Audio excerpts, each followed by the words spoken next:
Coming up on this week's episode of TechSNAP, we've warned against it for nearly 100 episodes. This week, we'll cover the fallout from when NBC.com got hacked, plus Bit9's whitelist technology was used against them and their customers, then the bad news for Java users, a batch of your questions, our answers, and then a few big surprises. All that and a heck of a lot more on this week's episode of TechSNAP.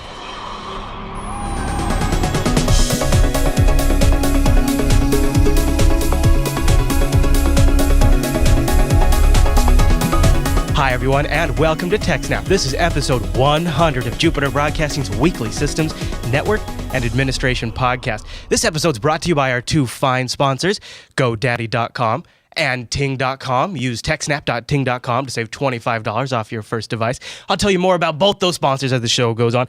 And the live stream is powered by Scale Engine, which is amazing. My name is Chris, and joining us every single week is our host, the admin, the tech, and the teacher, Mr. Alan Jude. Hey there, Alan. Alan? Oh, no. Oh, crap. Well, I guess we got to start over. I can't believe we're blowing it. Alan's not here for episode 100. I think we're going to have to throw in the towel, you guys. And I would really was thought, holy crap, hey, Alan. Hey, Chris, how are you? Did you just transmit yourself through the Skype silence? Basically. Wow. Well, this is really convenient because we actually need to do 2 episodes. Yeah. Well, so maybe we should just get started. Big show. Remember that Polish thing we talked about hiding secret packets in the Skype silence packets? Yeah, well, I think that's what you hook did. That up to my transporter. Wow. Well, you know, this is really convenient because I think this is the biggest show we've ever had. So having you here in person is only going to make it that much better. So, and thank you to the live stream for joining us on this March 7th, 2013 for episode 100 of the TechSNAP program. Yeah, we do have a big show, and I want to start the big show with a thank you to everybody who grabbed a TechSNAP 100 t-shirt. We sold 641 copies of the special limited edition, even though it had swear words on it. Yeah, which we were a little worried that people weren't going to be as into it as they were, and it worked out amazing, and we are very, very happy. Yeah, Thank you very much. And we really appreciate everyone who got in and had some fun with it. So, all right, Alan. Well, now we could sit around and chat all day, or we could jump into some of these stories you got. Yeah, we have so much show. It is funny. I wrote show notes for 2.5 days. I guess we can reveal now. Alan's been here since Tuesday, Yep. and we've kept it under wraps the entire time. That way, we could make a big splash here on TechSNAP 100. Yep. And you've been spending a lot of that time prepping. Almost all of it. So I helped you. I got a little sucked into helping you with a last segment that we'll. Yeah, we did. Yeah. That's still secret. That's a secret, though. But Unfilter, we did a little research. We did we did some investigative journalism there for Unfilter. That was fun. Yes, all right. Well, speaking of investigative journalism, NBC's website was hacked. This is a big one. Now, this is something you and I have talked a lot about on the show. Yeah, when it's like the holy grail for infecting people's computers and for malware in general is to compromise a large trusted site. Yeah. And that's exactly what happened here. Yeah. So this is from threatpost.com. Tell us all about this one, Alan. So NBC.com, which is obviously the official website of the U.S. broadcasting and media giant NBC Universal Comcast. Oh, yeah, that's right. Everything. Yeah. Was basically found to contain malicious code. So one of the JavaScript files that's part of the site had some code added to it that would make it write an iframe into all the pages on the NBC website. And that iframe would point to various different random domains that would serve up the Red Kit exploit kit, which would infect your computer. Mm-hmm. To make it even worse, the Trojan that it was dropping is Citadel, which is one of the banking Trojans. It's a variant of the Zeus Trojan, which we talked about a bunch of times before. Yeah. And so, people are visiting NBC.com not expecting to get their computer hacked, and it's actually setting up to redirect any traffic to a huge list of U.S. banks through this Trojan so it can steal your credentials. Oh, man. This is on the NBC website? Yes. And then get into your account, steal your money, but every time you go back to your bank's website when you're still infected, it modifies the page to make it look like your money's still there so you don't notice. Mm-hmm. Like, unless you still get a paper statement. So if I just log in, I'm just going to check out, make sure everything's okay. Right. It knows how much money they took, and it adds it back and removes those transactions from the list. So even if you have newer transactions, they show up in the list like they're supposed to. Everything looks fine. That's evil. it's a good reason to make sure even though my bank charges $2 a month, I still get a paper statement every month, so I can reconcile it against the online one. Yeah. Like I use the online one for everything, but I always double check the paper one to make sure I'm not missing something. That's funny because banks are just pushing everybody to doing it all electronically. Yeah. And which is fine, except for when you can't trust your electronics. Right. Yeah, absolutely. Yeah. So the exploit kit, in this case the red kit, used a vulnerability in Java 7 update 11. So the vulnerability they used wasn't patched until update 11. So it was the patch didn't come out until January 13th. It was one of the emergency patches Oracle did. And so if your Java wasn't up to date as of January 13th, and this hack happened in late February, so it wasn't that far off. Although, by the time this came out, there had been a bunch of newer patches for Java. But, not everybody was updating Java. If your browser wasn't updating, well, I know it was auto-disabling I know Java. a lot of people that turn off the auto-update just because they get so annoyed by all the prompts. Yeah, especially and the workstations. fact that every time you install Java, you have to make sure you opt out of installing the Ask toolbar. Yeah, that is another reason to avoid going through that whole process. But anyway, in addition to the fact that it used a vulnerability that was patched in Update 11, it was one of the vulnerabilities that wasn't fixed all the way until Update 13, which came out in February 1st. Yeah. Right? They patched it, but there was a way around the patch. Yeah. Yeah, it was a way to get out of the sandbox, basically, right? Yeah, and basically they stopped the one known exploit from working rather than fixing the hole. Right. So they didn't end up fixing the hole until February. So it's possible that could have extended it worse. But also, even in case you had Java completely disabled, the exploit kit also did a PDF exploit. So it's like in case you don't have Java, just to make sure their bases are covered. Yeah. So they had a PDF exploit, and it would drop the Zeus Trojan. The other interesting thing is the Citadel Trojan. The people who make it only sell it to the Russian mafia, the Russian underground, because they don't want to deal with the amount of support they would have to do if they sold it to a lot of people. Oh, right? They can't scale it because you have to update it all the time, right? Because every time a bank changes their website, you have to update the Trojan. Right. And there's a lot of it's really highly advanced, so it takes a lot of work. There's definitely a category of malware where you can charge a premium if less people know about it. Exactly. It's like this is exclusive. We'll sell it only to you, but it's going to cost you a lot of money. Right, exactly. And then that's how they're able to stay a little more agile with changes because the other guys don't catch up. The other thing is they're preventing by being very, very choosy about who they sell it to. They prevent a antivirus company like Kaspersky from buying a copy of it and getting the updates. And every time there's a new version, they get it before it gets used in the wild, and then they can add it to their definitions. Why didn't we get into this business? I don't know. Okay, all right. We'll have to, maybe that's an after-show conversation. Morals, anyway. I can always but yeah, it keeps the authorities and the security companies out of this. Right.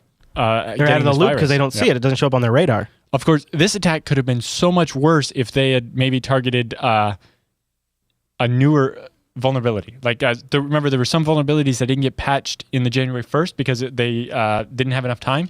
So they did another patch on February 19th. Oh. So if you had one of those vulnerabilities that was still vulnerable after the February 1st patch, you would have gotten anybody that hadn't updated. Like, even if they were updated, you would have still got that. Yeah, and as a user, I would think I'm safe. I just installed updates. You just got the newest version today, and yet there's still exploits out there for that version. And then it turns out Update 17 came out March 4th. That was Monday of this week. So a bunch more vulnerabilities that got reported earlier on, but hadn't got fixed yet. Yeah. And again, Oracle did a major out-of-band patch because this was being exploited in the wild. So it's very easy that it could have been one of these exploits that even if you were fully patched and locked down, you could have still got exploited. I wonder, we don't know yet, but there was recently that really publicized iPhone SDK that bit Microsoft, Facebook, Apple, and a bunch of others. That was the one that got fixed in the February 19th patch. Okay. Let's see. But, obviously, if you can come up with one 0-day for Java, they can probably come up with a bunch. Speaking about that in a later story, somebody just came up with 5 more. Well, here's a few more vulnerabilities. Just pull that out of my pocket. Okay, there you go, Oracle. Yep. So, like, many users are still using somewhat outdated versions of Java because they've been coming out so quickly, right? We've had 4 new versions of Java so far this year, and it's only March 7th. I know. And the Java updater doesn't always seem to be picking them up as quickly as it could. It has a fairly relaxed schedule to avoid nagging the user. I think. Or DDoSing their servers. Yeah, exactly. And, I had Update 15, and I was writing a news story about Update 17 coming out, and I don't have Update 17 yet. It's like the Java updater just asked if it could run when I booted, and I allowed it to run, but it didn't ask me to update. So I had to manually go to java.com and update my Java again. Because most of my web browsers have Java disabled, but I have one that has it enabled still because I needed Java applets to access a couple of certain admin tools that I use. Yeah, I have a few that are in Java too. Like my KVM, my remote IP KVM is Java. My IPMI KVM is again in Java. Yep. Now, I have a desktop app that I use for most of the servers, but for a couple of them, it's not an option. Yeah, that's nice, but well, you can. And they also use the PDF exploit to make sure they could get people that had Java disabled or not installed or whatever, or patched against that exploit. The other thing is that the attackers must have had ongoing access to the MBC site for a while, at least a couple of hours anyway, because they kept changing the domain that the exploits were on so that they wouldn't get blocked. Clever. Right? So they kept changing the iframe destination. The embed code. Yeah. So that they had there. Yeah. So that it wouldn't get blocked by virus scanners and so on. So they used this iframe to just point the users at a website. And even if they had it on there for 30 minutes, they would get potentially huge amounts of traffic. It's NBC.com. It's pretty busy. Yeah. And that was one of the other things is that the infection was detected on other NBC sites, not just NBC.com, like Late Night with JimmyFallon.com and JayLeno'sGarage.com and all the. Smell that? That smells like CMS vulnerability. Yeah, it's likely that they either got somehow they got remote code execution or even just a remote shell or something on whatever CMS the NBC website is run on. And then they were able to modify that JavaScript file that's common to like every one of the NBC sites or something. One of the other funny things is one of the domains that hosted the content of the iframe was an internationalized domain names, the ones that contain foreign characters. So, when you look at it, it looks like a string of gobbledygook. But when you translate it, when you put it back to the Russian characters and then translate it to English, it's my-new-sploit.com. Oh, that's fancy. In Russian. That's catchy. My new sploit. Yes. It's like my new toy, something kind of like that. Yeah. It's too funny. Sploit is short for exploit. Yeah. It's hacker slang. Also, the version of the Citadel Trojan that was being used by this exploit at the time when it was detected, only 3 of the 46 virus scanners at virustotal.com picked up that it was a virus. So it was a new enough version that it wasn't in the definitions of most people's virus scanners then. So even if they had fully patched up virus scanners and fully patched up Java, they could have still got exploited. Wow. Just by visiting the website. Of NBC, right? So you're just trying to get your news and allowing Java now in your browser. Well, you didn't have to allow Java. If you had Adobe Acrobat installed, you could and it loaded the PDF. Yep. Yeah. And actually, I think the PDF exploit was written in JavaScript, so it might have worked in other alternate PDF viewers if they allowed JavaScript code to execute. Yeah. So it was pretty crazy. And it's basically like a watering hole attack, except for even broader, because you're not targeting just people that are coming to like a specific website like the iPhone SDK. You're just targeting one of the giant news sources of the internet. People that could get anything from celebrity gossip to political banter. Yeah, you're getting all kinds of people rather than just specific people. And when you're doing a banking Trojan, you just want regular people. Mm-hmm. Well, and the banks they're targeting are going to be banks that those people. Yeah. I mean, you've got Citibank on here, you got Wells Fargo on here, Bank of America. These are huge. American Express. Yep. I mean, almost everybody has some account there. But yeah, and it's like these trusted sites like this are especially valuable as an attack vector because you get a huge amount of traffic. So even if your infection rate is only like 30% or something, more people means you end up with more infections that way. And also, it's a trusted site, right? It's on a lot of like whitelists. To get like even if somebody's at work behind a firewall that only allows you access to certain sites, this site's trusted enough. It probably is allowed through, and so it gets through a lot of whitelists and other types of security system as well. An interesting thing is Facebook's malware scanner, which when you try to link to something on Facebook, Facebook goes to the page and gets a little preview image. Yeah. Well, as part of that, they also checked the site for malware. They found the iframe, knew that it was bad, and stopped people from posting links to NBC on Facebook. Well done, Facebook. Although they just gave a very generic error message. Yeah. Not the one they normally give. This site's not safe or something like that? No, it was just like, sorry, try again later. Yeah. Maybe they have like certain partners on a whitelist where they don't want to say that this website's full of a virus. Yes, these guys got their stuff all jacked up. You don't want to browse here. But it was definitely a good catch by Facebook's malware scanner. Yeah, but it's probably because that's a fairly generic. Like an iframe that points to a jar file or something. That's on a different domain. Yeah, especially a very random looking domain. Yeah. That's kind of a common signature. Like if you have any kind of heuristics, you could detect that. Yeah. And so good job by Facebook. I mean, either way, yeah. In fact, it's kind of admirable for, just having some basic checks in there that seem to be, while they didn't have like any patterns to follow, like a... Well, it was just a heuristic. It wasn't... behavior. This site shouldn't function like this. Right. Instead of having a blacklist of the domains that you would find these malware on, because, as we said, the authors kept rotating them, so they wouldn't, getting fresh ones, so they won't be on the blacklist. Right. Facebook said, hey, this pattern, it matches our heuristic of an iframe that's not supposed to be there, especially since the iframe was injected by JavaScript. Although, that's also how a lot of ad networks inject their code, so you have to be very careful with heuristics like that. Too. Yeah, exactly. So you have to be very careful with the heuristics like that. Yeah. But good job to Facebook. Yeah. The researchers that found this first detected it at 1643 Central European Time on February 21st. It's not clear how long it was there before somebody noticed. This is just when the researchers first noticed it.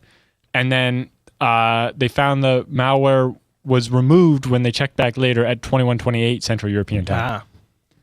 So it was on there for a couple of good hours anyway, and possibly longer. Well, then the NBC sysadmin said, oh, crap, we got to fix that. Yeah, so I'm guessing what they did was revert the JavaScript file to what it's supposed to be and then put the whole file system read-only or something, because they couldn't have really had time to do any kind of proper analysis or when in doubt, remount. Forensics.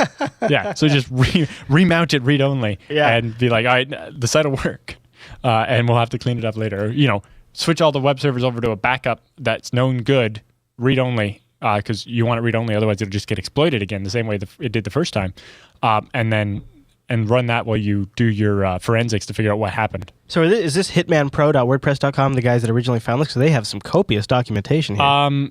No, it was fox-it.com that found it. Fox-it? Like the PDF guys? I don't think so. I'm not sure. Okay.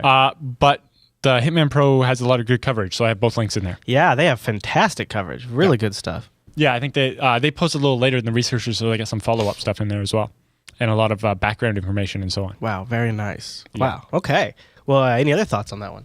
No, that's about it. That's huge story. And it's funny because it's kind of almost appropriate that it's on episode 100 because it's literally the scenario we've talked about since almost the very beginning of the show. Yeah, it's like this is the nightmare scenario, is that the malware guys get this on the homepage. And they go for banking info, too. Yeah, exactly. Yeah, they're not just... one of the feedback questions is this episode and next episode is, why do people want to hack your computer and what are they going to do with it? Yeah. That's one of our feedback questions. I think that was for 101. Yeah. So we'll cover that later on. Yeah. But, there's all those things they can do, and those are all great for them or whatever. Right. But stealing your money is obviously much more profitable. Yeah. It's harder to get away with, but when you're the Russian mafia, you have all kinds of systems in place. And you can exploit people and use mules and stuff to actually get the money in. So Alan has links to a lot of the different coverage. This Hitman Pro one is really great. They have the screenshots of what it looked like on Facebook when you tried to link to NBC.com. Yeah. Which is great. And it shows that it was ongoing for quite a while because he had to find out about this from the researchers and then think to try it at Facebook. Mm-hmm. Very cool. Interesting. Yeah. All right. Well, let's take a moment here and thank our sponsor. That is GoDaddy.com. Longtime sponsors of the TechSNAP program, and they have an amazing page. What's that? The front page is nice. Very fancy. I know. It's very nice. I like the little tags here. Yeah, and it's just very clean. Pops. I like it. Yeah. And they have this deal pops too. Check this out. If you when you're checking out and you want to get some really crazy hosting, use the promo code HOSTDEAL4 when you check out. You'll get economy hosting for 12 months for $1 a month. $1 a month. That's like illegal. That's like I don't know how they're doing that. I think they're breaking international treaties. But honestly, charging $1 a month is almost a waste for them because they lose so much of it to the credit card processing fees and stuff. Yeah, I know. It's like you can't charge that little. It's just a waste. So take advantage of it. And this is like something you and I have said before, but seriously, a lot of times we say if you can avoid it, maybe it's best not to run that web server or that email server or that database server or whatever it is in your house. Yeah. Why not take advantage of $1 a month hosting, set something up on GoDaddy, have them just roll it out for you. They'll take care of the operating system and you can just push the buttons. $1 a month is absolutely ridiculous. Now we also have 35% off if you're doing something else, a new order now. Like if you need more than what you get with the shared hosting, they have virtual Yeah. servers. You can Yeah. rent a whole server. If you want to have root, And then then- you can rent a server and still have root and get 35% off. Go 35 off 4. Go 35 off 4 gets you 35% off your order. Now, these are for new orders, but you can grab that and get 30. Like Alan said, maybe you want to go big boy. Maybe you want to do a VPS. Maybe you want to do something big. But I mean, at $1 a month, I almost feel like I just want to throw a WordPress blog up there just to take advantage of $1 a month. That's just absolutely crazy. So thank you to GoDaddy.com for the fantastic long-time sponsorship. We really, of course, here on episode 100, appreciate it more than ever. Yes. And you guys can let them know that you appreciate their support by visiting their links in our show notes, by using those promo codes when you go over to GoDaddy. Anything like that lets them know that you're paying attention and you appreciate them keeping TechSNAP on the air. Thanks to GoDaddy.com. This next story is funny because you always think of the antivirus companies as like, I don't know, invulnerable to being exploited themselves. Kind of. I don't know. Well, not necessarily, but yeah, like You hope, I guess, is maybe the better way to put it. yeah, you hope. And it's just, they're the ones that are researching Right. and figuring out how the viruses work. And and supposed to be everything. defending if you're using their Yes. software. Exactly. Especially this one. Yeah. Because they're claiming, we're better than every other antivirus because we're different. And that would be Bit9, right? Yes. So Bit9 is a security company, and their main product is an application control software. Okay. So basically, what it does is monitor every program and process running on your server or your end user device, like a desktop or laptop or whatever, and reports any unusual activity or any unapproved activity at all back. Okay. So basically what it has is a whitelist of known good applications, like your Microsoft Word. And, if you have custom apps, you sign them with a key, and the Bit9 knows, all right, this is on your company's whitelist, so it's allowed, it's internal apps or whatever. So basically you have a list of everything that's allowed to run. So anything that's not on that list doesn't run at all. Depending on the settings, you can run it, block it, or you can, just flag it and be like an alert. Hey, So then I should never have to worry about malware that's not on that list, right? Exactly. By saying only the apps were allowed to run. When if you have Bit9 on your system and you went to the NBC website, when the malware got injected through Java, when it tried to run, Bit9 be like, hey, that's not on the whitelist, that doesn't get to run. Right, okay. And, so that's the biggest thing. It's like we said, the Citadel Trojan was only detected by 3 out of the 46 virus scanners. Right. Because they didn't have it on their blacklist, right? A virus scanner is basically a blacklist of things that you don't want to run. Right. So Bit9 is a whitelist of what you do want to run. Okay. Now, on a regular desktop user, that probably get really annoying really fast. Yeah. But in a corporation where you only need specific apps and you need that high security, it makes a lot of sense. Yeah. And, because of that, Bit9's customers include the U.S. government, banks, oil and energy companies, defense contractors, 30 of the companies off the Fortune 100 list. Wow. Ones that are seriously concerned about security. Yeah. Ones that want to be able to say, we're whitelisting, we're doing something. Yeah. And it's more than what you get from a regular virus scanner. So when the attackers wanted to break into one of these defense contractors, they found out they couldn't because of this Bit9 software. It was stopping their exploit. Very nice. So they're like, well, there's one way around that. Oh, really? Yep. So the attackers managed to compromise one or more machines at Bit9 and gained access to the code signing certificate. Used that to sign 32 pieces of malware and put them on the master Bit9 whitelist. No. So this was anyone running Bit9 was now going to allow these 32 pieces of malware. Oh, no. So it's doing the exact opposite of what all of their customers want, and it's actually using their own signatures. Yeah, so basically it was whitelisting a bunch of software signed with the Bit9 certificate. Wow. So as it turns out, due to what they described as an operational oversight, a, quote, handful of computers and virtual machines at Bit9 were not running Bit9's own software. Their own software. Yeah, so most of their servers and computers run Bit9. Right. But in this case, they spun up a bunch of virtual machines to do a test or something. And they're just, in a rush. They didn't have time to load it. They didn't put Bit9 on They didn't want the performance hit. Well, or they didn't want to have to keep whitelisting all this new stuff they were testing Turns or out whatever. Bit9's a hassle. Yeah. So they didn't use it on their own system. And so the intrusion against their machines weren't actually detected or prevented. Bit9. Because Bit9 wasn't running. So Bit9 says, it's not a problem with their software. Their software wasn't compromised. Their source code wasn't compromised, et cetera. So their investigation suggests that only 3 of their customers were affected by the illegitimately signed malware. So basically, these attackers were actually not going after Bit9. They were going after 3 specific customers of Bit9. Yeah. So they got this malware signed, but they only used it against those 3 companies, probably to keep the profile low so they wouldn't get caught. Yep. Right? If they tried to use it against all kinds of people all over the place, it would have raised more flags sooner. People would have noticed. Wow. Specifically because the original attack took place in July of 2012, and Bit9 didn't find out about it until January. Wow. We'll describe how that happened in a second here. Okay.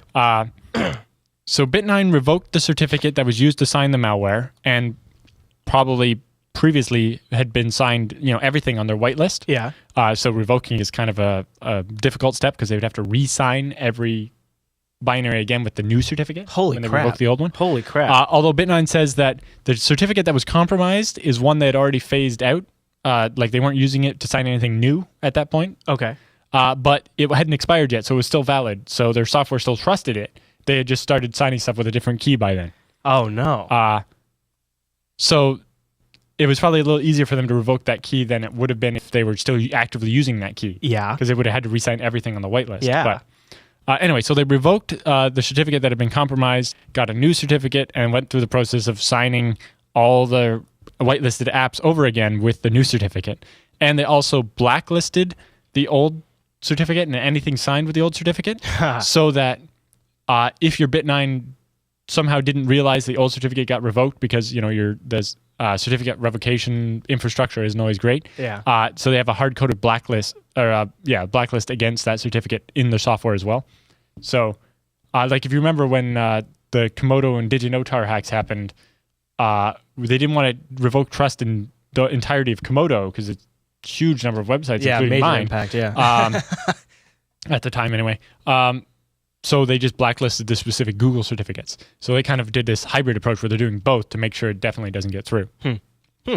But yeah, it's interesting to note that the most often touted feature of Bit9 is that it stops new and unknown malware because it only allows approved applications to run. Right. But which is the opposite of a traditional antivirus, which relies on a blacklist of known malware. But in this case, it may have actually been that Bit9 was allowing known malware to run. Right, a traditional virus scanner might have caught some of these pieces of malware that Bit9 was allowing because they were whitelisted. Mm-hmm. So they might have been not using "quote unquote" proper protection because they might not have been using regular antivirus because they had Bit9. Right. And so this malware may have actually been detected by regular antivirus, but it wasn't by Bit9 because it was whitelisted. Is it pretty interesting? Oh man, talk about like just getting pissed because could you imagine if it was the U.S. government, they call up Bit9 and say, "Now you guys listen, we bought this specifically to prevent this from happening." Exactly. Wow. So Bit9 is not saying which of its customers were the 3 that were targeted, but based on other information we got from other sources and a list of customers Bit9 said it wasn't. Like they specifically said it wasn't going after critical infrastructure like a electric grid, and it wasn't going after banks. Based on what they eliminated and the list of companies they tout on their front page, which they usually don't give by name, but they're like 2 of the top 10 companies in this industry. Yes, I've noticed that, yeah. It was most likely defense contractors that were targeted. Well, that would make sense. If you're going to go through the trouble of all of this and to only target a couple of people, they've got to be extremely high value, right? And it reminds me of the RSA attack we saw, where the company hacked into RSA, or the attackers hacked into RSA, compromised the secure ID tokens, and then used those to break into Lockheed Martin. Yep. It seems a very similar style here, where, they're hacking some company, not as the ultimate end of hacking that company and stealing their information, but actually just using that as the stepping stone to break into another place. It's, I guess, there was another example that we covered in the past. It was, I think it was in South Korea, and they hacked some company who makes like a little zip and little utility pack for sysadmins or something, and they infected their update, so the auto update software would infect all their customers just to break into one company. It seems like maybe I would buy that it's more of a state-sponsored type attack when they will go to the trouble of compromising something like Bit9 and then targeting a defense contractor. Don't you almost think that doesn't sound like almost got to be to that me? Or a competing defense contractor? Oh, yeah. Maybe from another country, like a French defense contractor wants whatever Lockheed Martin has. Yeah. Well, maybe. Or something. Because, those defense contracts are huge piles of money. Yeah. And it can be for a long time. And then Bit9 posted an update after that where they get into a little more detail about what actually happened. Mm-hmm. So Bit9 says the attackers originally compromised their systems in July of 2012. Basically, they used a SQL injection flaw against some software that was running on an internet-accessible web server at their company. Mm-hmm. So they had, internet-accessible web server, probably like something like the auto-update server for Bit9. And the attackers used an SQL injection flaw to gain access to that server. From that web server, they were able to compromise 2 regular user accounts on the network. Maybe it was Active Directory or something, I'm not sure. Anyway, so they broke and got 2 user accounts, legitimate user accounts on the network. Then they used those to eventually get access to a virtual machine that Bit9 was running, in this case probably for testing, that had access to the code signing certificate, specifically the private key for it, so that they could sign their own malware. And that gave them access to the private keys, right? So the virtual machine was compromised in July, and then like a week later or something, they shut the virtual machine off because they didn't need it anymore, right? It was just for a test. And the virtual machine sat off until in January, they turned the virtual machine back on, and then their IDS or something picked up that something was hinky. And so that's why it took them so long to find out, is because they just happened to have turned off the virtual machine that and just let was infected. Sit there for a while. Yeah. And so when they turned it back on, they noticed the suspicious activity. So it sounds like they had some sort of software in place to catch it once it did come back online. So that's commendable. Well, that or they started investigating because Lockheed Martin was like, hey, somebody broke into our system and stole our shit. Hey, maybe we should turn that VM on and check it out. There might be something on that. Or something to that effect. Yeah, okay. And, they've obviously investigated and found out how they got in with that SQL injection in the web server. And again, no specifics about what software was running on their web server and how it got SQL injected. If it was their own and they were just doing insufficient validation or what. Right. But Bit9 says the evidence suggests that they were not the ultimate target. Their customers were, and it was just a stepping stone. They did an audit of their source code, both automated with searches and stuff, and also like a line by line looking through it. And they found that their software was not accessed or modified in any way. Okay. Because that would have been crazy. Is the ultimate attack against Bit9 would have been changing the source code slightly to include a second master certificate so that I could then continuously sign as much malware as I want to work against Bit9. Right. And make Bit9 trust my certificate in addition to Bit9's own certificate forever. That would have been a major And if that had gone undetected for months and months, that would have been huge. Yeah. Yeah. Well. And then they said what happened is the attackers later executed a watering hole attack like the iPhone SDK one, but against the defense industry, and hit the 3 targets of the 3 Bit9 customers that got infected. So they didn't actually use Bit9 as the vector to get into the systems. They just used the Bit9 certificate to sign the malware so Bit9 wouldn't stop them getting in. Very clever. Yeah. So it's not like they actually infected Bit9 to make it as the delivery mechanism. Right. They still went out and did a watering hole attack and spear phishing and so on to get into the a lot of thought went into this whole attack. A lot of planning as well. And a lot of probably reconnaissance to know what ones to go after. They had to find out what site a whole bunch of people at the defense contractor go to. Right. Then they have to find which of those sites can we hack and inject code into. Right. So basically they had to hack at least 2 other places. And they had to know exploits that were going to work, and they had to be fairly confident they wouldn't be detected. I mean, it's a lot of research. Huge amount of work that went into this. That's impressive. Yeah. And just the fact that they had to hack a whole bunch of different places just to be able to break into this one defense contractor. It shows that the defense contractor security is actually not that bad. Yeah. They have lots of layers like this, but it also reminds more layers. It also reminds you that a crucial part of securing your network is ensuring that any partner or any provider or software provider that has access or is responsible for your security checks out too. And that just requires due diligence on your part. And there's not even really necessarily a technological fix. You can't trust any one thing, right? So you need layers, right? So, if you have Bit9, that's great, but you also need an intrusion detection system that's going to find patterns of, hey, somebody's going to, that's how Facebook found out some of their developers' laptops were hacked, is they were inspecting traffic as it left their network and hey, look at these funny domains that we shouldn't be having any traffic to. Right, so they caught it. Command and control traffic going out from infected machines, trace it back, this machine's infected. Look at that Facebook Go, huh? Look at them. Yeah. They have to. They're a huge target. Yeah. And, they have the bug bounty program. They don't want to have to pay out on that as much as the less money they pay to people because they found the vulnerabilities first, the better, right? Right. They rather pay people than have people exploit it. That's why they have the bug bounty. Yep. But if they can find the exploits first, that's better for everybody. Everybody's happy. Because it also stops the people that found an exploit and didn't report it. Mm-hmm. Mm-hmm. Wow. But yeah, so the watering hole attack is very similar to the one that got Twitter, Facebook, Apple, and Microsoft. But the attack ultimately, through the watering hole attack, used a Java vulnerability to exploit the HiKit and Unix Unix Home backdoors, which were two of the binaries that were signed using the stolen Bit9 certificate. So instead of being blocked, they were allowed. And then I have a bunch of follow-up stuff here. Curbs on Security has a giant 2-part thing about this attack with all kinds of details. Right on. Including, apparently they have a source at one of the defense contractors, so they have more details than Bit9 gave on their website, or maybe even more than Bit9 knew themselves about what happened internally. Details. Yeah, and then Security Ledger also had some coverage, so I have links to all that. Fantastic. It's a huge amount of reading. I've read a lot of it, but even I didn't have time to read it all. And I spent literally like 8 hours on this story.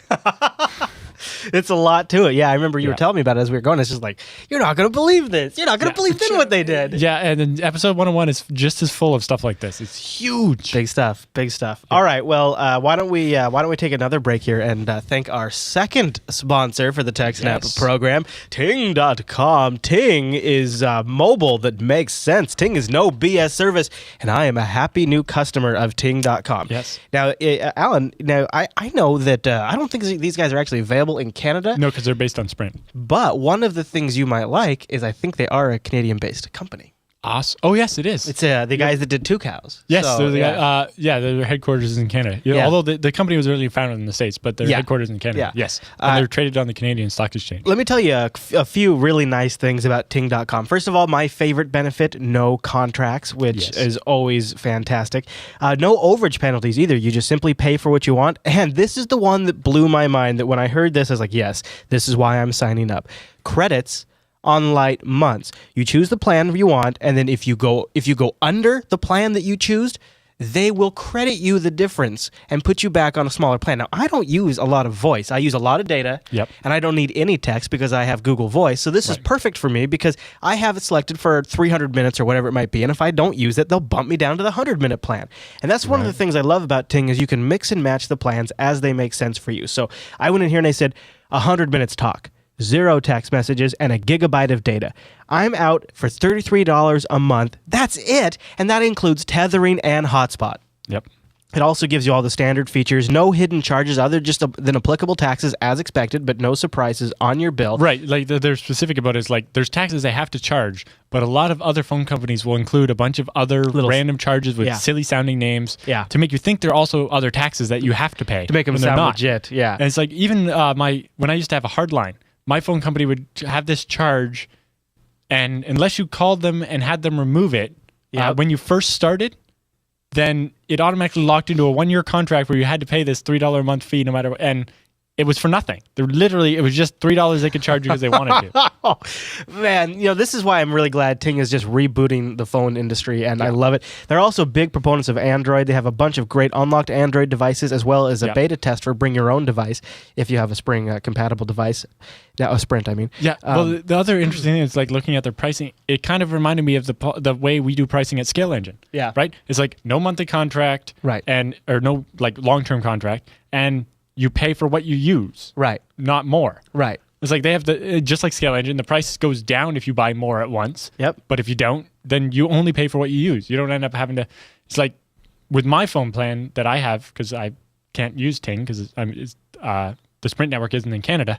I have to buy so many minutes and so much data, even though I might not use it, because if I buy less and go over, you get the overage prices are like $1 a megabyte. And I love, the overage stuff. They tell you right here. They're very upfront about it. So here's an example, like on minutes. If I choose 100 minutes and I go over, I get 2 cents a minute.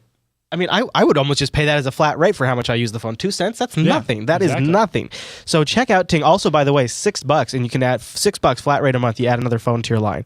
It's just that's huge. That's huge if you have a couple people in the family. The amount we pay on our company plan to have multiple phones share all of our one quota of data. Yeah. is ridiculous how much they charge us for that. Yeah, so check out ting.com. Go over to techsnap.ting.com. That'll give you $25 off your first device or a $25 service credit if you don't need a device. I just brought my Evo 4G right over. So I literally showed up. I'm like, I have a phone. I did the porting online through their website within Yes, that was the other thing. under 15 minutes. Unlike all your other crappy phone companies, these guys have a website that actually works. It's like a Web 2.0 website that lets you do everything. Going into the phone store is the worst part about getting a new phone. Oh, yes. Because those guys don't know anything in there. Like it's so bad that I sent my business partner to go and do all of our phones and just bring me my phone when you're done. Yeah, okay. It's like, I don't have time to wait in line and argue with some freaking teenager that doesn't know anything about anything. No kidding. You go deal with it all, and because you're really good at getting hostile with people. You can get in their face, and like you don't have to worry about any of that. And I gotta say, one last little thing I just might mention is as a customer, I really appreciate the Ting dashboard. It is just easy to use, gives you a very clear picture of your usage. Yes. Very simple. Like with my phone company, trying to find they somewhere buried in their control panel, there's a breakdown of our bill based on whose phone used how much and whatever, right? Because there's like 4 phones on our company plan. But trying to find that is a nightmare. It's all this gibberish. It's just a really horrible website. Whereas this one, it reminds me, it's like a Web 2.0 website. It's very clean. It's very easy to find everything I want. Yep. It's just they're all about that. They're all about that over at Ting.com. Well, it's like when a bunch of other online services I use that have successes, I just appreciate it so much because it's just so easy to do everything. Yeah. Like the workflow is clear. Yeah. Whereas this TELUS one, it's like literally I have to use the find button and search through a whole bunch of tiny links to find what I'm looking for. Yeah, it's only on a certain sub tab, and it's just horrible. I sat down and thought, all right, I'm going to give this a shot. And when I was done within 15 minutes, I couldn't believe it. And the thing that I love is if they have a really great no hold support. So during the day, if you call them during like business hours on the East Coast, 1-855-TING-FTW, give it a try. They pick also, up. That's an awesome 800 number. I know. It really is. Good job to them. It's also Ting FTW is their Twitter account if you want to tweet them and thank them for supporting the TechSNAP program. Go to techsnap.ting.com and just visiting that link lets them know you're paying attention, but it's also a great way to get started on a little credit. And thanks to Ting.com for sponsoring the TechSNAP program. Well, actually, I just saw a little ad there. It's like also they have tethering where they don't charge extra for it. Yeah, no, it just comes built into the data plan. Yeah, tethering. I love their little analogy, though. It's like tethering is free because otherwise it'd be like charging for a spoon to let you eat your soup. And hotspot. So it's not, you don't have to be even tethered. You can do it with Wi-Fi hotspot. Built into your phone, yeah. So, and they're doing, so I get a gig and I can tether up to 10 devices. So I'm like, I'm just going to bring all my Wi-Fi devices with me, throw them all on there. And well, that'll be huge then, like when you're out at a client's and you need your laptop to do something or whatever. Yeah. So, all right, Alan. So now that, you know what, I shouldn't even say this, but I'm going to cash in some of my Bitcoins. I already did. I'm just waiting for the money to come in.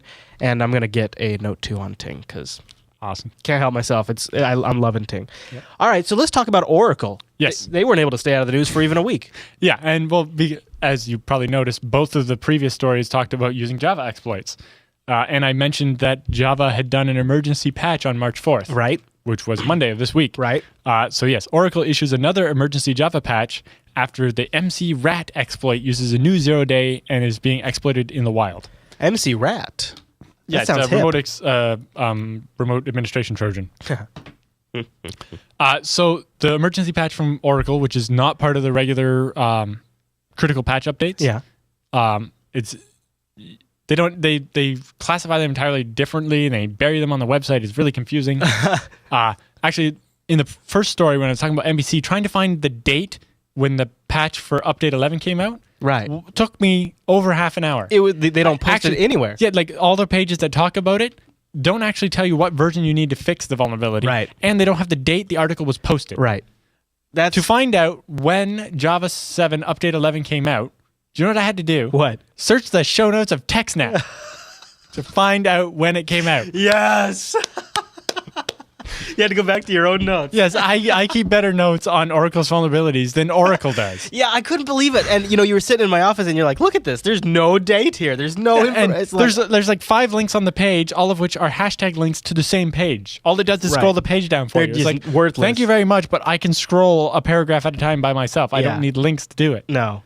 Oh my gosh. Anyway, both of the vulnerabilities exploit problems in the color management system of Java 2D. Oh, good. which is like, that seems like that's a weird feature to have in there. Anyway, it allows an attacker to use a specially crafted image that gets loaded into this Java and execute a memory corruption attack. So basically what the second attack, what it does is it targets the area of memory where Java's virtual machine's internal data structures are. It finds out where the part of memory that controls whether the security manager is enabled or not, finds that and overwrites it with zeros. Oh, so it's just basically wiping the security manager out. Yeah, so it's using an exploit in the color management system to gain access to parts of memory it's not supposed to have access to, and then just turning off the security features in Java by overwriting the memory with zeros. That's one way to do it. Although apparently it's a little too aggressive because of address virtual randomization and so on. It just overwrites huge chunks of memory with zero, and sometimes it hits a spot it shouldn't have, and it actually crashes Java. Yeah. So it's either basically an exploit or a denial of service, depending on which way it's used. But the exploit has been seen in the wild and has been successfully used to exploit and drop the MC Rat Trojan. So that's why Oracle had to do an emergency patch. Oh, good for them, though. I mean, at least they're getting it out. So the security company that discovered the exploit reported that the MC Rat Trojan was communicating with the same command and control server at like the IP address that was used in the earlier attack against Bit9. Oh, really? Yes. So these are the same guys that executed the attack against the defense contractors that involved hacking Bit9 and some other website as a watering hole. So that's why Oracle was in such a rush to get the patch out. Because this is actually being actively exploited against major important businesses, not just infecting home computers with banking Trojans. Oh, boy, Oracle. Oh, boy. You're in hot water now. So FireEye has their blog post on when they found it. Curves on Security has additional coverage on it and talks about the connection to Bit9. I have links to the Java Security Bulletin. As other news, Security Explorations, the Polish firm that keeps finding holes in Java, they've reported 7 more Java vulnerabilities since February 25th. Oh, this is what you were talking about earlier. Yeah. So basically, they found 5 new ones on March 4th when Java did an emergency patch against these 2 exploits. AKA They're Monday? like, hey, guess what? You mean Monday? Yeah, on Monday, when Java does an update to fix 2 critical exploits, Security Explorations is like, oh, we have 5 more. Here you go. So these guys they really have a total of into it. 60 now. They've sent Oracle 60 different exploits. They're making a name. That's what they're doing. They're making a name going after, somebody needs to. Yeah, and the 0 day that was used for the MC Rat, I think it was FireEye and whoever else was working with it, they found the exploit on February 1st and told Oracle. But Oracle said it was too late to have it in the February 19th patch. Because on the first when they found out about the MC Rat exploit, they had just issued the February update early. And then on the 19th, they were going to issue another update on the regular date to cover a bunch of exploits that had been submitted late enough that they couldn't be patched in time for the February 1st. And the MC Rat was too late for that, so they had to do another emergency patch on March 4th. So if you've been seeing a lot of Java updates recently, folks. Yeah. That's funny, actually. So originally, Oracle planned to sit on the update until the next scheduled update, which is in April. So on the February 1st, when they found out about this, they're like, yeah, we'll fix it in April. But then when it's being exploited in the wild and it has connections to the Bit9 attack, which is related to defense contractors, Oracle's like, oh, fine, we'll do it early, whatever. Well, I mean, they're going to get the U.S. government down there. And also just all the other huge corporations that not only use Java, but they buy all the other Oracle products. Right. For hundreds of thousands of dollars. Right. So they're Oracle's whole business. So that's why so many enterprise products would be affected by something like this. The other thing is with Security Explorations, Oracle has rejected one of the issues that they reported. So issue number 54 that Security Explorations sent in, Oracle claims that's not a vulnerability. Java's supposed to do that. And Security Explorations is like, your documentation doesn't say that, and no, it shouldn't. It's a feature. Yeah, so they sent a second proof of concept that exploits the code in a different way to try to explain it to Oracle.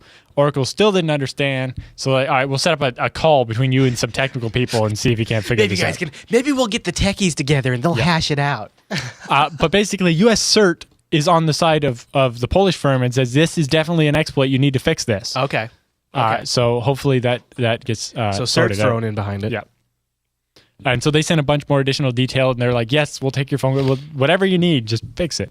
And they said, if Oracle doesn't fix issue number 54 for the first time, security explorations will release the details to the public and force Oracle to fix it because if they give the details out, somebody will write an exploit based on it. And you said they found 60 in total. And so they haven't done this yet. In 60. Yeah, so far, everyone, Oracle's said, all right, we're working on this. They've played by the rules. Let Oracle have their time. Yeah. Because I don't think not all of these have been fixed yet. Even like the ones that are not that new. It is interesting what seems to be a total white hat organization, how they even them have to walk that line of at some point we're just gonna have to disclose. That's the good. whole idea behind full disclosure. And this site is responsible disclosures. Give the company some time. If they refuse to fix it or refuse to communicate, then you have to force them by opening up the details. Right. And then, Oracle, when they got issues 56, 57, 58, 59, and 60 on Monday, they issued tracker numbers for them, but Oracle was very clear to clarify that they have not confirmed that these are actually bugs yet. Oh. They might be features too. Yeah, so it seems to signal an increasing resistance from Oracle to acknowledge and fix the bugs that the researchers are reporting, possibly just because of the volume. But at some point, I can see them kind of getting annoyed at security explorations after they send them 60 vulnerability things. Yeah. But these are all problems in Java. You need to fix them before someone else. If security explorations can find them, so can somebody else. Yep. I'm totally on their side. I'm getting annoyed with Java. So yeah, when somebody else finds them, they're either going to use it as an exploit or sell it to one of these VuPen or somebody that's going to sell it to the government for $100,000 so they can hack stuff. I'd rather security explorations find this and report it to Oracle than let someone else do it. I get the sense that Oracle is just not built for this kind of rapid fix release. This is like against their it's DNA. Against their business model and how everything's set up. They're like, we do updates 4 times a year and that's it. Right. And we have a bureaucratic change control process around this that we follow. And if their regular schedule is 4 times a year and they've done 4 and it's March 4th, they did January 13th, February 1st, February 19th, and March 4th. Yeah. They've already expended all their updates for the year. And it's not even the end of the first quarter. Well. But, and on top of this, most of the times Oracle's not releasing, they knew about this MC Rat thing February 1st. And we'll fix it in April. And not until it was being actively exploited, after somebody was already getting hacked with it. Then they're like, oh, we could do an update. So if the update probably, if they hadn't decided to delay it till March or until April, probably could have came out in the February 19th update. In which case, maybe a bunch of people wouldn't have got hacked at all. Right. Thanks, Oracle. Yeah. Yeah. Internet high five to you, Oracle. Also, if you're interested in some broader analysis of just the trend of vulnerabilities and stuff, we have a huge story on that in the next episode, TechSNAP, later today. Okay. Episode 101. Yes. All right. Well, that was a ton of news, Alan. But, now that we've got... Show doc was 5 pages. 5 pages, and there's tons of great links. There's more notes in there. If any of these have piqued your interest, go find out more information over in the show notes. But, Alan, with the news file, that must mean it's time for the TechSNAP feedback.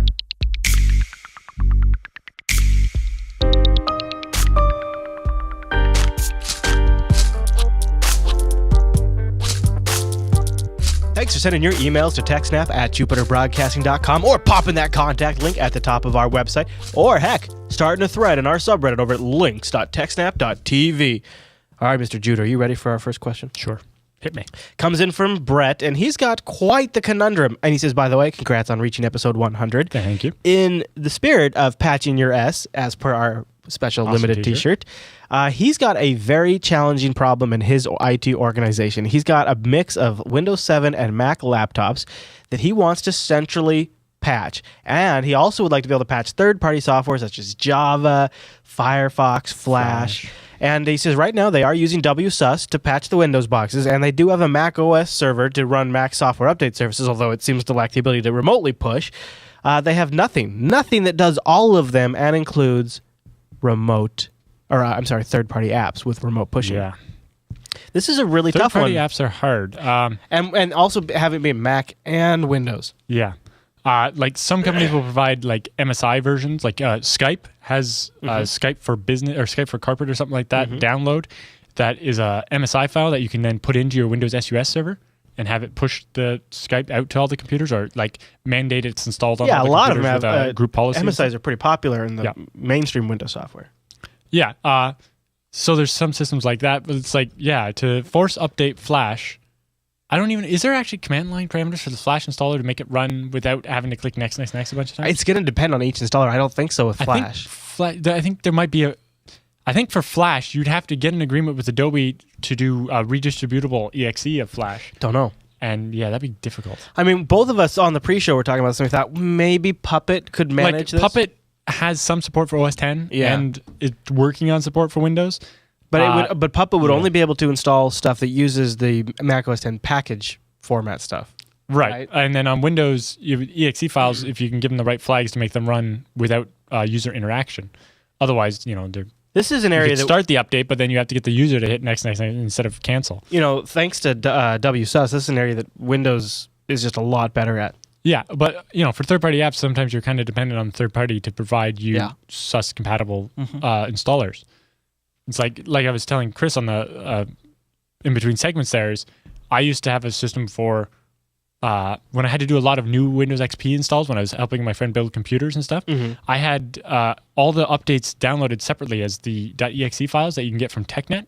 So I had all the individual updates that Windows Updates normally downloads. Yeah. So I download them all, put them in a directory, and then I wrote a little Windows batch script that literally just went through and ran them one at a time with the flags to make them not ask any questions. So it would just install without making me click next.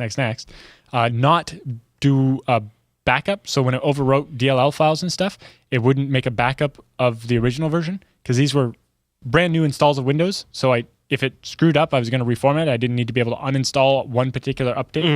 You're going to nuke the whole thing. And then have the flag at the end to make it not reboot after the update. And basically just made it run through and install 100 Windows. Because remember, Windows XP before some of the service packs? And the roll-up. It was literally 150 updates to install manually. Oh, no, it is again. It is. So I just had a little shell script that looped through every file in this directory and ran it with a set of flags. Nice. I used something I think it was called Autopatcher back then, but I think Microsoft killed it. Yeah, well, it's like when I worked at the power plant in like 1999, 2000 or whatever, they had this program called WinBatch, and what they would do is like for some of the machines, what they they would like run the installer they had whole test machines instead of virtual machines because we're talking like 200 or like 400 megahertz machines back then. But basically, you'd like run the installer. Well, a program captured everything that was changed on the system, like the registry keys and the files, and roll that into your own MSI that you can edit a little bit and then deploy. I used to use that too. But that's a lot of work if you have to do that every time there's a Java update and every time there's a Flash update. And you have to know when there's a Flash update. It gets really complicated. Yeah. But it's something that the entire industry could do better. Good luck with that, Brett. Yeah. I know a couple of the companies that make installer programs, like Install Shield and the Wizard something. Yeah, the one I forget what the one that like Winamp and them use, but anyway, a bunch of the what is that called? I forget. Yeah, I think Nullsoft had their own. There's one that's open source that looks a lot like the one that's not. And anyway, a couple of I think Install Shield had a thing where basically there was a single software updater for anything that has an Install Shield installer, which is kind of interesting, although annoying. But if you only have one program that has Install Shield, it's really annoying. And we're getting to the point now where you look in your system tray. Sometimes you have like 10 updaters running. Yeah. Or like checking for updates all the time. Yeah. And it's like, a consolidated system would be much better. Yeah.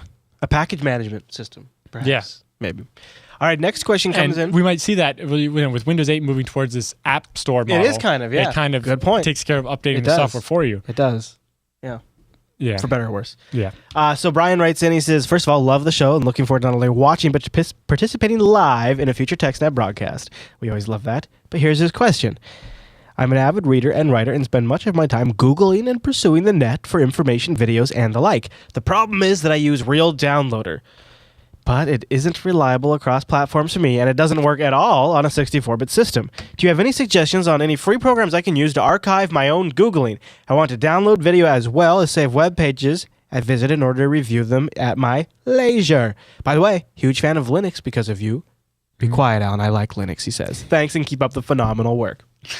Yep. We have a couple of tools we use. Yeah, like when I'm doing TechSNAP, I use Pinboard, which is like a bookmarking service, and you said it has an option to like save a copy of the website. Yeah, you have to turn it on, but sometimes when you you bookmark something, when you come back, it's either been updated or changed or taken down or whatever. So being able to snapshot a copy of it as well is very useful. Yeah, it'll do a whole. Of course, I can't. So basically, it just gives you a raw list. Pinboard right there. Yeah, that's my pinboard. That's a lot of tags. Well, I've used it for a long time. Yeah, I know, but like I've gone through and like deleted tags. Like I used to have a tag called Sony for all the stories about Sony because we used to cover them a lot in the beginning. Well, I deleted that tag now because I always like the idea of like I want to see how many times we talked about something. Right. Well, basically all my stories are just tagged as like TechSNAP. It's the only tag. It's like and then I have tags for my own stuff. Like there's a scale engine tag for stuff. It's like, oh, I want to. In the future, I would like to implement something like this article is talking about or whatever. Now, he wanted to collect like images and so you could archive the whole page, but if you just want snippets of a page, like if you want to highlight sections. This is what Heather uses for SciByte, right? And we have a shared SciByte group, so she and I can both add notes to the SciByte group, and then when you visit the web page, it'll actually highlight the areas on the web page that your other team members have highlighted for you. And I believe it can do video as well. Although for video downloads, a lot of times there's just browser extensions out there that'll take care of that for you. You kind of just go find what works best for you. But I really like Diigo. I think it's Diigo. Yeah. So that and Pinboard, pretty much how I've always done it. Yeah, and then for your search history, if you're logged into your Google account, like almost everybody is now, well, they're tracking Google has Google search history. Yeah, and they keep track of everything you search, and you can log in there. It extra prompts you for a password because of how sensitive the information in there is. And one of the interesting things for your privacy is you can go in there and delete certain searches from your history, which I think also affects whether Google uses that to personalize your search. Yeah. So if you keep getting results you don't like because of a search you did or a couple of them, you can go in there and remove them. But mostly it tracks what you searched for, but also which links you followed from the search. So, it's like, a month ago I found this story when I Googled for something and I can't find it again. Well, I can go in my Google search history and be like, all right, a month ago searching for this, and there's the website I clicked. And it also keeps track the last time you visited a site. So it knows what sites you've searched for and found a whole bunch of times. Very true. Because sometimes you search and then later you can't remember and you search and you find it again, and it keeps track of when you did that. Nice. It can also does just interesting stuff in there, just like how often you search on a weekend versus during a weekday. Oh, really? What hours of the day you're doing your most searches and stuff. That could be weird because it showed me like, mine are really late at night, like after I get all the shows posted. Yep. All right, well, should we go to Franco's question? Sure. Franco writes in, hey guys, love the show. I'm having a tough time wrapping my brain around what I know is a simple Apache concept, but I just can't get it. Yep. This would be name-based virtual hosting versus virtual interfaces. It seems to me that one wastes address space and the other doesn't play well with SSL. I guess what I'm asking is what are the benefits of each and when would be the best time to deploy one over the other? Also, what happens when you throw SSL into the mix? Can't wait to show off my TechSNAP tee. Thanks, Franco. Awesome. All right, so traditionally, the way web hosting worked is each site had an IP address, right?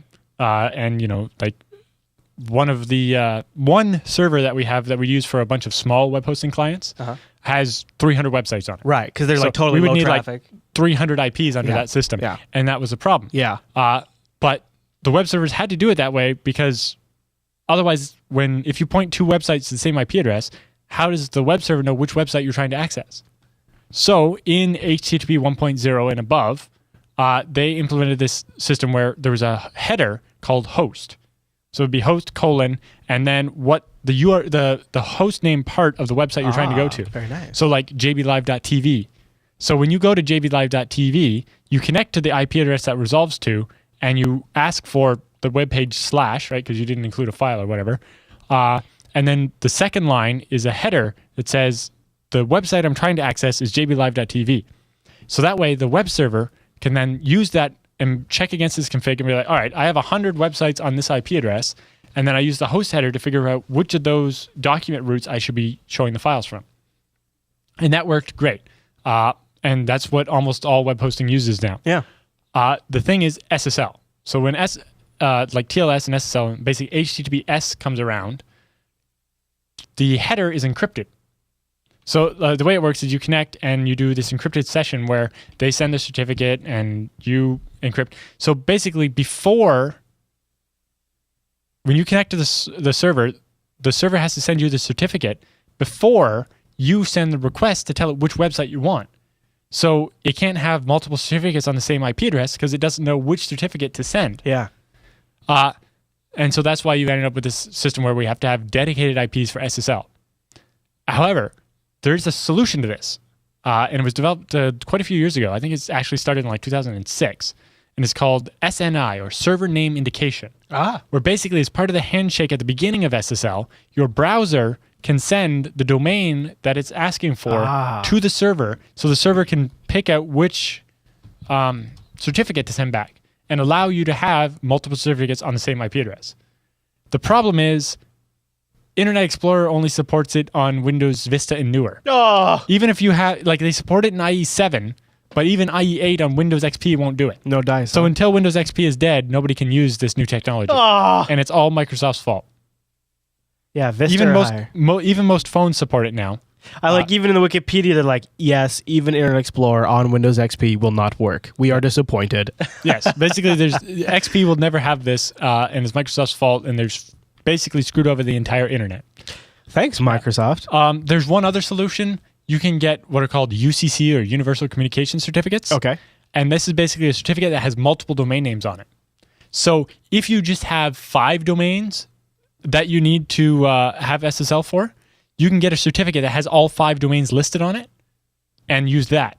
And then have the name-based virtual hosting after. Yeah. That works okay. That was specifically designed for people that have like Exchange servers with 5 domains and whatever. Right.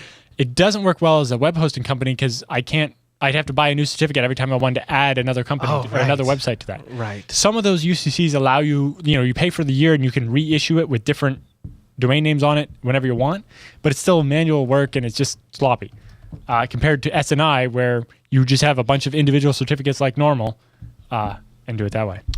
There you go. So there are a couple solutions for doing SSL, the best one being UCC for now, or the dedicated IPs. Okay. That was a great question. Yep. All right, next question comes in from Nick, and he's got something that's probably on a few folks' mind out there. He's got a career change on the brain. He says, "Hi, Chris and Alan. I'm currently looking at a career change as I'm very interested in pursuing network and system administration's BS, network and systems administration. Yep. While the idea sounds amazing to me now, I was wondering if you could talk to me about this career path, highs and lows. Should I follow this dream? Is there a better direction to go? Thanks, guys, and keep up the great work." Wow, that's, boy, so he wants us to dump on it and give him the honest truth a little bit. Right. Well, first of all, what is he coming from? Is kind of important. Whether, that's true. But a lot of it comes down to how much do you like it? You have to really like it. Yeah.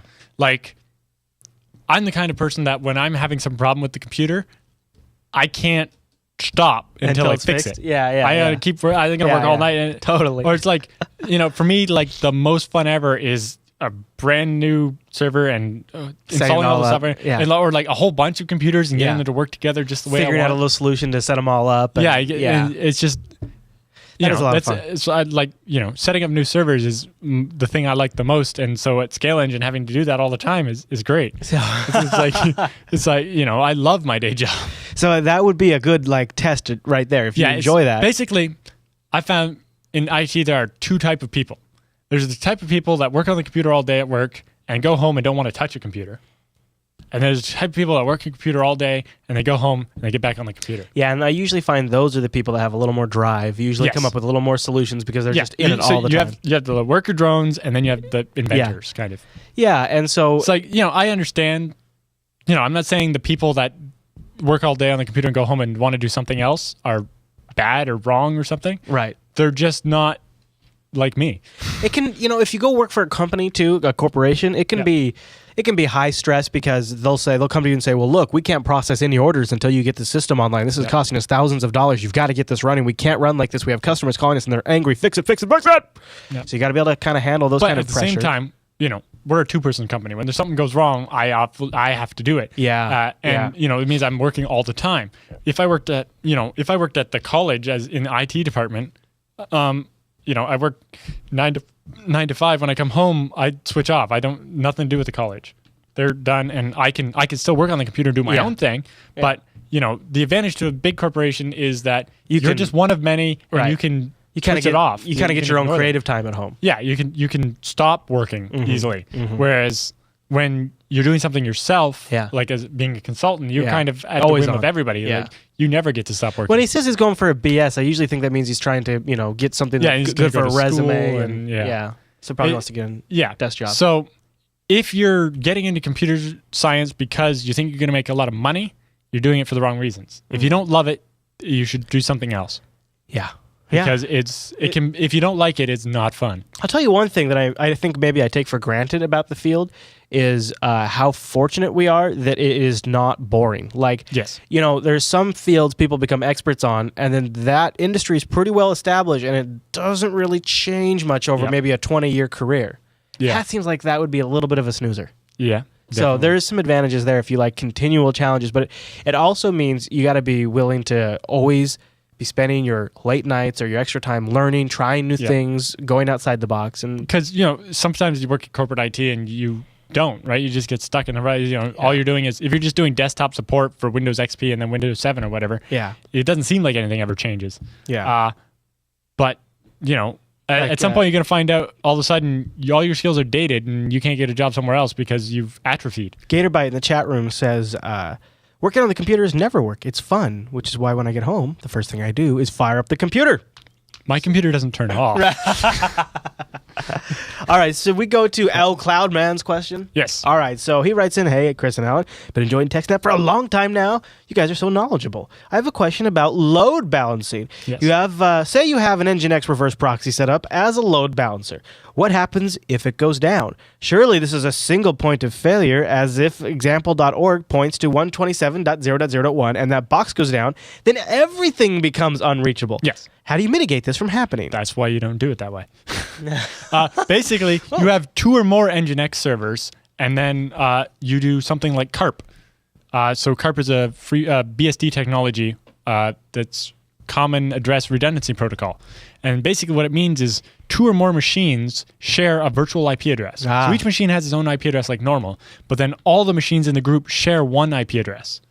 And only one of those machines will get traffic for that IP at a time, but when that one goes down, the virtual IP flips over to the second box.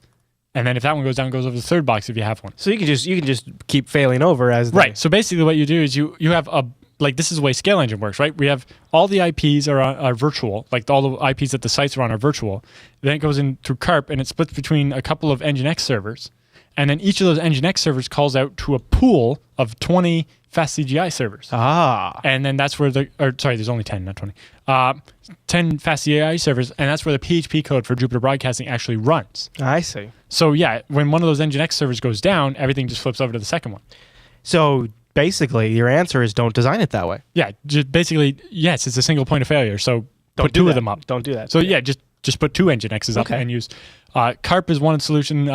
It's basically based on the same idea as Cisco has one. It's called the Virtual Router Redundancy Protocol or something, like VRRP. Yeah.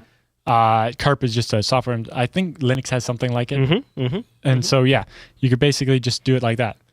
Very nice. All right. And you should do the same thing with firewalls, right? Like if your internet is critical to your business, don't have one pfSense, have 2. Right. pfSense has a special protocol called pfSync that syncs the state of your NAT table for all the address translations between the 2. That's hot. So otherwise, if this one's your default gateway and this is a spare, and you fail when over. it flips over, if it doesn't have all your mappings of port going outbound, it's going to disconnect everything.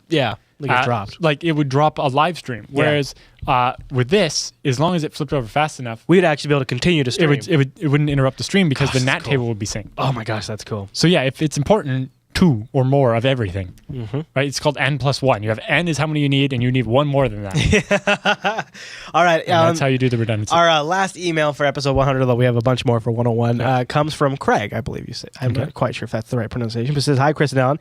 Just writing to say a big thank you for keeping my IT team here sane. With only 2 techs and over 700 PCs and 45 servers, we really enjoy listening to TechSNAP, FoShow, and the Linux Action Show for our tech news and general internet kicks when we don't have enough time to sit and read. As you can tell by the photo, which I'll show in just a sec, we regularly have you on the large screen while working on PCs. Keep up the good work and looking forward to TechSNAP 100. I already have my shirt ordered. So he included a picture in his email there, and I think this looks like a massive like build project, like before they image a bunch of drives or something. It's basically a bunch of new computers and monitors and keyboards and stuff in the boxes. But the important part is look at us on the projector. Well, it looks like it looks like a classroom basically that they're setting up. Yeah, maybe. Because like there's a whiteboard and a projector and desks with chairs and tables. So yeah. And I like looks like they got some 19-inch screens here and maybe some towers, some keyboards. Look, it's good. And they're watching 99, so they're current too. Yep. You got to respect that. Good. Awesome. Good work, guys. I love seeing that. That's a ton of fun. All right. Great. Well, we want to get your emails. We need some more. So email us TechSNAP at Jupiter Broadcasting. I hadn't thought of my face on a projector since I was a professor.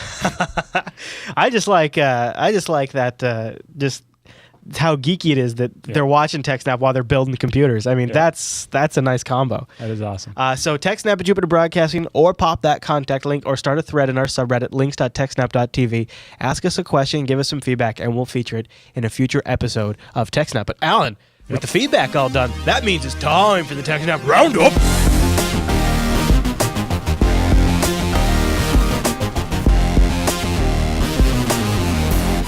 And welcome to the TechSNAP Roundup. Yeah, that's what that crazy music means. Now, the Roundup are stories that didn't quite fit to the very top of the show, but we still want to talk about them, give you more to follow up at the end of the show, and maybe feature a few of them. A lot of these were supplied by our subreddit. Well, actually, no, I did all these myself. Yeah, but often they are supplied by our subreddit over at links.techsnap.tv. Yeah. All right, Alan, what is the first story in the Roundup? Code.org. Is it all hype or not? So this is something that you were telling me on the pre-show that sounds like it's got a lot of celebrity endorsements. Yes. So Code.org is basically trying to do something, I'm guessing, kind of like Code School, which is what we recommend. Affiliate of ours, yeah. Yes, we recommend Code School. We don't recommend Code.org.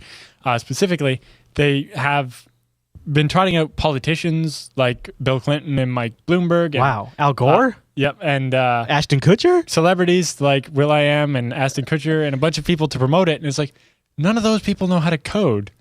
So Tim Berners-Lee, the guy who invented the idea of the World Wide Web, is commenting on it. He's like, they got out like 80 people promoting it, and maybe a few of them used to code at some point, but he doesn't think any of them written any code in the last 5 years at least. And you were saying too, like the general like vibe of the website is, well, go code because you can make some money. Yeah, it's like pay us so you can learn to code, so you make a lot of money by being a programmer. And Tim Berners-Lee is like, you should learn to program and be a programmer because you like it. Yeah. Because you'll be a much better programmer if you do it because you like it. Yeah, absolutely. And that's what just like the sysadmin stuff. It was tying in what we were saying about the career change to sysadmin is, don't try to do it if you don't like it. Because programming, if you didn't like it, oh my, I had that problem. That's why I don't do it. Like I worked for a little time at the college in the research department as a programmer. Yeah. Basically because they needed the program to scale, so I was writing it with the perspective of DevOps and sysadmin, so it wasn't so bad. But going into work 9 to 5, sitting at a desk and just trying to write code, very difficult. I respect people that can do that. I know. Like I have to write code. I have to be in the mood. Yeah. And I have to be in the mindset. The zone. Yeah, I have to be in the zone. When I get in the zone, I program so hard. I drink out of empty water bottles and think it's helping, and forget to eat. The lighting's got to be right. I probably have to have music. I mean, I really got to. And I can just or I go so hard that the music stops and I don't notice. Right. Yep. The music was there to tune stuff out at the beginning, but then the music, the song's been over for 3 hours, and I'm still programming, and I haven't eaten anything. Yep. And you can't do that if you don't like it. Right. And if you can't get in that zone, like they've done studies, and when a programmer gets interrupted, distracted, and has to come back, it takes them like 10 minutes to get back into the mind, like to wrap their mind around where they are in this code, because think of it, it's like a flowchart. You're like way down all this branches and trees. If you lose your place, you have to start at the top again. Right. And so I find it can be like that with editing in a lot of ways too. Yep, and everything, especially when you're trying to keep continuity and stuff. And that's why there's continuity errors in movies. So yeah, it comes down to it's really much better to only do it if you like it. Yeah. And if you do, Code School is probably better than Code.org. And if you use the link at the bottom of our website, you support the network. Now, this next one, I wish we had a sad trombone for. At least for me, I'm kind of sad. I know it's not all doom and gloom, but Seagate announced a pretty big change to their hard drive lineup for laptops. Yeah, so basically, they're not going to make 7,200 RPM drives for laptops anymore. No more 7,200 RPM So standard they'll still drives. have the 5,400 RPM drives, which are better on your battery than a 7,200 RPM. And they're like, basically, they said people that want the really high storage will buy the cheaper 5400 RPM drives, and the people that want all the performance will buy an SSD. So the 7200 RPM drives don't really have a market segment. I mean, anymore. I totally get what they're saying in terms of generalities, but like me, Well, I also, specifically I think have a laptop that has 2 drive bays, and I would like an SSD in one bay and maybe a big old 1 terabyte 7200 RPM drive in another. My laptop here has a 500 gig hard drive and then a 480 gig SSD, which costs a boatload of money. Yeah, and is the 500 gig 7200? It's the one that came with the laptop, and I think it's only a 5400. I'm not actually sure. It might be a 7200. I mean, it's Toshiba. just 5400 is so noticeable. Whenever I sit down at a machine that has a 5400 RPM drive, I can tell immediately, and it negates the RAM. It totally starves the processor. Seagate makes hybrid drives that are part hard drive, part SSD, right. and I think they're trying to push those a bit more. Yeah, and those will probably have some higher capacity options. Yeah, and if the chunk of SSD makes it give you the performance of 7200 RPM with the big storage you couldn't get from SSD, that kind of makes sense. But yeah, it depends what you're doing on your laptop, whether you need a lot of storage. If you don't, you probably want an SSD anyway. Yeah, because they're sweet. Yeah. All right. So, that's why I have the hybrid setup.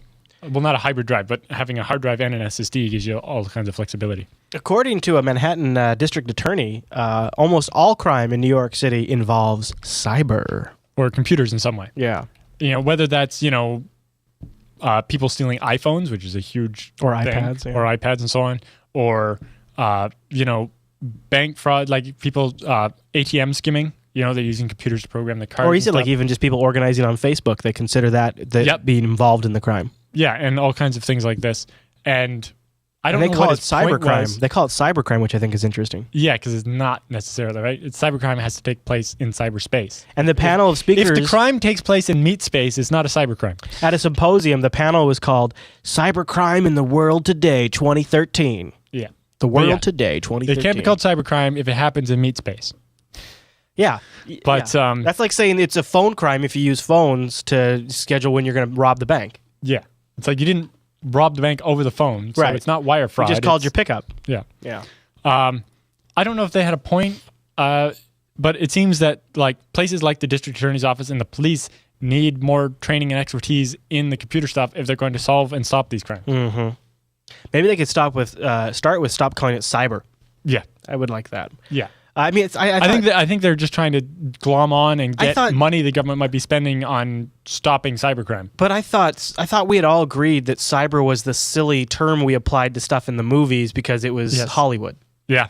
But now apparently it's real world. Cyber is the new catchphrase. Dirty. Now this next story actually affected me because I have been an Evernote user since they were in closed beta. Same here. Well, not for that long, but I use Evernote. They have announced that they were breached by hackers, and there was even a database leak of the usernames and passwords, right? Yes. So hackers broke into Evernote and got the usernames, email address, and hashed passwords. Now the passwords are hashed, and they claim very well. I asked in the comments what hashing algorithm they use, and they didn't answer. Oh, but they did say they were salted. Yes. Yes, but I was like, need more info. Did they salt themselves and have like one round of MD5 with a salt, or were they using Crypton like bcrypt? Right. You wanted the details. Yeah. But anyway, so they forced a password reset on everybody. It caused quite an outrage because they did the blog post, said they sent an email, but I still, like a week later, have never gotten an email telling me I need to reset my password. It's possible I missed the email, but I haven't seen one either. Yeah, I definitely didn't get the email. And so a lot of people only found out because they reset the passwords before they did the blog post or the emails, if they ever did emails. So people found out when they couldn't log into their account or when they first logged into their account and it asked them to set a new password. Because some people thought it was like a phishing scam or something. The other thing that's kind of interesting, and it's kind of like there's not a great way around it, is I guess a lot of the mobile apps, once you log in, the authentication then becomes token-based, and as long as that token is valid, you can continue to log in from the app. Even if you've changed your password. Yeah. That's why it's better to have that token be based on the password in some way or just automatically revoked when you change your password. So they pushed out... Making you re-authenticate all your apps. They had to push out an update... to their app to basically cause it to ignore old tokens and get a new one. Yeah. And hopefully they fix their app so that they won't have to use that next hopefully time. that same update, yeah. But it looks like so far none of the actual notes data was leaked. Yeah. Luckily mine only contains shopping lists. mine has like, if you want to know the measurements I need for a nightstand beside my bed, you can have my Evernote account. Yeah, if you want some paleo recipes, you can have my Evernote account because paleo recipes and parking spots are what's in mine. I think I have a couple of notes from EuroBSDCon in mind. Maybe. Yeah, I'm sure. Mostly it's just shopping lists. So if you want to know, that I need MR16 LED light bulbs with an E26 base, there you go. Then you have it. You can get it. I'm looking for 12-watt ones. If anybody sees them, I have a bunch of my basement has pot lights. Yeah, there's 16 pot lights. Each is a 50-watt. You don't mean grow lights? No. Okay. No. Like recess lighting. Right. But anyway, 16 50-watt halogen bulbs. That's a lot of power. And I want to replace them all. You're going to just make the meters spin with those suckers. So, LEDs for sure. I want to replace them with, but I want LEDs that are going to be at least as bright as the current bulbs. So I'm looking for like 12-watt LEDs that have at least 4 LEDs. And with the right color too. You don't want like that weird blue. Well, I would be fine with the blue. I don't know. I have it in my kitchen. I'll show it to you. The pure white, the pure white gives you more brightness. Yeah. Like more visible light is better. Yeah. So, speaking of things that are sometimes not visible, Azure. Yes, so Microsoft Azure storage system had a big outage. Yeah. Turns out the problem, Microsoft forgot to update their certificate. So they had a security, probably an SSL certificate, and it expired, and they forgot to update it, and it took down their whole storage thing. Wow. Jeez, Microsoft. Admittedly, I had something like that happen to me. Yeah. So the certificate that covers star.scaleengine.net, one of our wildcard certificates, I knew it was expiring. I got the new one. I updated all the CDN nodes. I updated our website. I updated our email server. Okay. And our ticket system, everything. You're good. But I forgot one other server that I had set up to also use the certificate. Oh. So the email server used by a bunch of our really small customers, I hadn't updated it. So it's like, all of a sudden I keep getting this warning, like, oh, right, I'll go update the certificate. Oh, okay. So it wasn't like a total outage. It's my fault. I didn't have the monitoring set up. The monitoring system we use, Nagios, has a plugin for checking SSL certificates. Oh, that's fantastic. So it does like a warning to you via email or whatever. It sets off an alert once there's only a week left on the certificate to remind you to renew it, or if you already got the new one, replace it. People. And then it goes to a critical alert once the certificate expires. This is what I'm talking about. You need to do this. So we monitor most of our certificates, but I forgot about the one in the mail server. Well, that's I mean, at least you're not like Azure when you're in your right. This one didn't actually hurt much. Well, one of the things we've talked about on Coder Radio is the impact of when developers are deploying on things like Azure or EC2, and as like maybe you're making an app and that app uses that service as a back end, and when the back end goes down, your app goes down. Your app goes down, but in a lot of cases, developers don't handle that properly, right? And so the user just thinks the app's broken. Yep. And, because, you can't assume that EC2 is always going to be up. Because Reddit used to make extensive use of EC2, and they had to move to having a lot of their own servers as well, because if EC2 went out, their site was completely down. And now at least they can have limited functionality or something. Like a read-only version of Reddit. Wow. Well, I think that brings us to the end of this. Oh, we have one more story. Oh, yeah, that's right. It's in a different language. Yes. This one we host video streaming for RUV. Oh, okay. And my business partner monitors his website all the time, and he was Google translating it and came across this article. A big electronics retailer in Iceland called Elko, E-L-K-O. Turns out they have on their website they have a career section where you can send in a resume if you want to work there. Sure. Somebody found an exploit for it and managed to find that every resume submitted to them in the last 7 years was available for download. Oh no! On the site? Yes. And I don't know what the standards are in some other countries, but sometimes I know in Canada, or probably in the U.S., it's fairly common practice for people to put their social security number or social insurance number on their resume. Oh no, I don't. I've never seen anybody do that here. But wow, right? I don't think it's standard in Canada anymore. But you've always got your name, address, contact information, phone, where you went to school and stuff. It could just be useful in recon or like guessing secret questions and stuff. Mm. And all kinds of stuff. Yeah, boy, that... Or like super targeted spear phishing attack. Yeah. It's like all these people want to work at this place. I got all their email address. I can email them a PDF that's infected. Unfortunately, identity theft. Yep. I could definitely see that too. So yeah, or you could definitely convince all these people to open a PDF that claims to be from Elko, saying, follow these instructions to... And because you'd have their contact, you could refer to them by name. Yeah, you got their name. You got hey, remember when we worked position together? There? It's like you applied for the position of blah. Open this PDF for the details on how to get an interview. Right.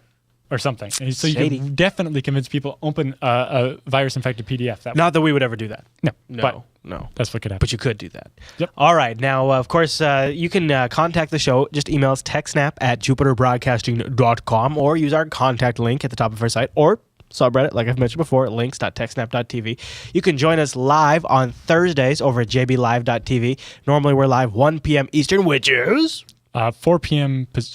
No, not 1 p.m. Eastern. 1 p.m. Pacific, 4 p.m. Eastern, Did I say 2100 ETC. Yes, you totally... Listen to Alan, don't listen to me. And we're all mixed up because we started a couple hours early today because we're doing 2 shows back to back. So Yes, be sure it's you a catch lot of episode show. 101. And Alan, congrats on episode 100 and Yes, 100 in a row. episodes, 100% uptime. Boom. We did it. Insanity. So it's been a blast, and it's been really great having Alan here too. And Yes. keeping it a secret was Yes. actually a little tricky because like we were doing on Filter last night. Well, no, on and Tuesday, Mars Base calls in and I'm like, I'm half tempted to say hello. you want to say hi to her because you guys are friends, but you didn't want to give it away because we're on the live stream. Or then, yesterday, Chase shows up at the door and I answer the door. And he's like, oh, hi, Alan. And while you're doing that, I'm on the live stream, like I'm muting my mic from time to time so that way they couldn't hear you guys. Yes. During the pre-show, I was in the room. Yeah. And hacking away on my laptop. So it's been very fun being sneaky because it's a rare opportunity. We wanted to make it a surprise at the top of episode 100. All right, everyone. Well, thanks so much for tuning into this week's episode of TechSNAP. Be sure to tune in right back here next week.